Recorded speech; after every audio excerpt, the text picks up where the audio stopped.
dos nossos microfones das igrejas. Porque não adianta nós termos belíssimas técnicas se depois, na hora, o microfone não funciona. Eu sei que o meu pai, quando faleceu, ele já tinha 83 anos, os últimos anos dele, como ele sofria, ele via mal. Então, ouve que o padre, tem padres que falam fora do microfone. Ou usam o microfone e vão fazendo gestos, e então às vezes o microfone está longe e não volta. Tem outros microfones que são mesmo muito baixos. Outros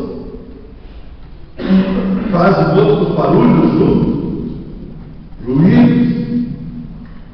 Muitas vezes nós vamos a uma igreja, então a gente sai de lá e diz assim: tudo estava muito bonito, pena que o microfone não funcionou. Ora, se o microfone não funcionou, nada funcionou. Então nada estava bonito. Fica adianta ser bonito para olhar, para tirar foto e não se ouvir, não se entender.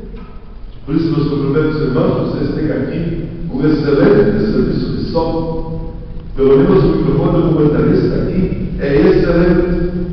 E os leitores, por isso que eu venho vender esse microfone, porque ele está firme e se ouve, vocês estão ouvindo, né?